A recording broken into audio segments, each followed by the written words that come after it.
ಎಲ್ರಿಗೂ ನಮಸ್ಕಾರ. ಪುಷ್ಪ ಶೆಟ್ಟಿಸ್ ಕುಕಿಂಗ್ ಡೈರಿಗೆ ಸ್ವಾಗತ. ನಾನಿವತ್ತು ಅರಸಿನೆಲೆಯೊಂದಿಗೆ ಬಂದಿದ್ದೀನಿ. ಈ ಅರಸಿನೆಲೆಯಿಂದ ಒಂದು ಸಪ್ಪೆ ಕೀರನ್ನ ಮಾಡ್ತಾ ಇದ್ದೀನಿ. ಅದಕ್ಕೆ ನಾನಿಲ್ಲಿ ಒಂದು 4-5 ಅರಸಿನೆಲೆನ ತಗೊಂಡಿದ್ದೀನಿ. ಇದರಲ್ಲಿ 1 ಕಪ್ ಆಗುವಷ್ಟು ದೋಸೆ ಅಕ್ಕಿನ ಮೊದಲೇ ಒಂದು ಅರ್ಧ ಗಂಟೆ ಮೊದಲೇ ಚೆನ್ನಾಗಿ ತೊಳೆದು ನೀರಲ್ಲಿ ನೆನೆಸಿಟ್ಟಿದ್ದೀನಿ. ಇದೀಗ ಚೆನ್ನಾಗಿ ನೆಂದಿದೆ. ಈಗ ಇದ್ರದ್ದು ನೆಕ್ಸ್ಟ್ ಪ್ರೊಸೀಜರ್ ಏನಂತ ನೋಡೋಣ. ಈಗ ತಗೊಂಡಂತ ಅಕ್ಕಿಯನ್ನು ಒಂದು ಕುಕ್ಕರಿಗೆ ಹಾಕ್ತಾ ಇದ್ದೀನಿ. ರುಚಿಗೆ ತಕ್ಕಷ್ಟು ಉಪ್ಪನ್ನ ಹಾಕ್ತಾ ಇದ್ದೀನಿ. 1 ಕಪ್ ಅಕ್ಕಿಗೆ ಇಲ್ಲಿ ನಾನು 3 ಕಪ್ ಆಗುವಷ್ಟು 3ನೇ ಬಾರಿ ತೆಗೆದಂತ ತೆಂಗಿನ ಹಾಲನ್ನ ಹಾಕಿ ಬೇಕಿಡ್ತಾ ಇದ್ದೀನಿ. 1 ಕಪ್ ಅಕ್ಕಿಗೆ 3 ಕಪ್ ಆಗುವಷ್ಟು 3ನೇ ಬಾರಿ ತೆಗೆದಂತ ತೆಂಗಿನ ಹಾಲನ್ನ ಹಾಕಿ ಬೇಯಕ್ಕೆ ಇಡ್ತಾ ಇದ್ದೀನಿ. ನಂತರ ನೆಕ್ಸ್ಟ್ ಪ್ರೊಸೀಜರ್ ಏನಂತ ನೋಡೋಣ. ವೀಕ್ಷಕರೇ, ಈಗ ಬೇಯಕ್ಕಿಟ್ಟಂತ ನೋಡಿ, ಇದು ಚೆನ್ನಾಗಿ ಒಡೆದು ಈ ತರ ಚೆನ್ನಾಗಿ ಒಡೆದು ಬೆಂದಿದೆ. ಇದಕ್ಕೆ ಈ ಅರಸಿನೆಲೆನ ಏನು ತಗೊಂಡಿದ್ದೀವಿ ಈ ತರ ಗಂಟು ಕಟ್ಟಿ ಇದರೊಳಗೆ ಹಾಕುವಂಥದ್ದು. ಈ ತರ ಗಂಟನ್ನು ಕಟ್ಟಿ ಇದರೊಳಗೆ ಹಾಕುವಂಥದ್ದು. ಈಗ ಇದಕ್ಕೆ 2ನೇ ಬಾರಿ ತೆಗೆದಂತ ಹಾಲೇನಿದೆ ಅದನ್ನ ಹಾಕಿ ಚೆನ್ನಾಗಿ ಕುದಿಸ್ಕೊಳ್ಳೋಣ. ಇಲ್ಲಿ ಸುಮಾರು 1.5 ಕಪ್ನಷ್ಟು 2ನೇ ಬಾರಿ ತೆಗೆದ ಹಾಲು ಸಿಕ್ಕಿದೆ. ಈಗ ಇದನ್ನ ಚೆನ್ನಾಗಿ ಮಿಕ್ಸ್ ಮಾಡ್ಕೊಳ್ಳೋಣ. ಚೆನ್ನಾಗಿ ಕುದಿಲಿ ಇದರಲ್ಲಿ. ಈಗ ನೋಡಿ, ಇದು ಕುದಿಲಿಕ್ಕೆ ಶುರುವಾಗಿದೆ. ಇದಕ್ಕೀಗ ನಾನು ರುಚಿಗೆ ತಕ್ಕಷ್ಟು ಉಪ್ಪನ್ನ ಹಾಕ್ತಾ ಇದ್ದೀನಿ.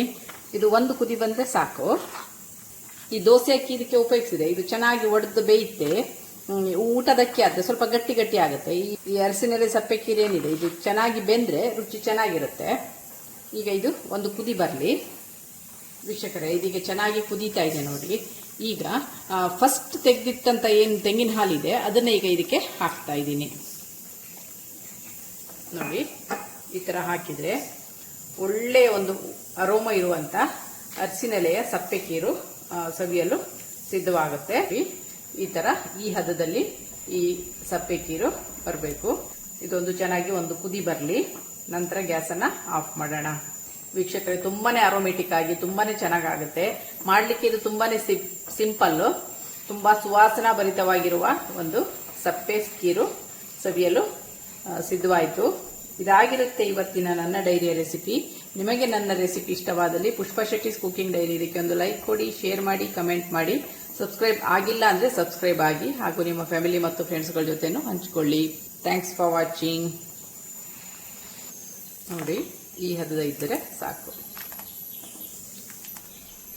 ಇದು ಮಾಡಲಿಕ್ಕೆ ತುಂಬಾ ಸಿಂಪಲ್ ಆದ್ರೂ ಆರೋಗ್ಯಪೂರ್ಣವಾಗಿದೆ ಮತ್ತೆ ತುಂಬಾನೇ ಸುವಾಸನಾ ಭರಿತವಾಗಿದೆ. ಸುವಾಸನೆಯಿಂದ ಕೂಡಿದಂತ ಒಂದು ಸಪ್ಪೆ ಕೀರನ್ನ ಇವತ್ತಿನ ರೆಸಿಪಿಯಲ್ಲಿ ಮಾಡಿ ತೋರಿಸಿದ್ದೀನಿ. ನಿಮಗೆ ಇದು ಇಷ್ಟವಾಗುತ್ತೆ ಅನ್ಕೊಳ್ತೀನಿ. ಇದನ್ನ ಒಮ್ಮೆ ಟ್ರೈ ಮಾಡಿ. ಇದು ತುಂಬಾನೇ ಚೆನ್ನಾಗಿರುತ್ತೆ. ಇದನ್ನೀಗ ಒಂದು ಬೇರೆ ಪಾತ್ರಕ್ಕೆ ಸರ್ವ್ ಮಾಡೋಣ.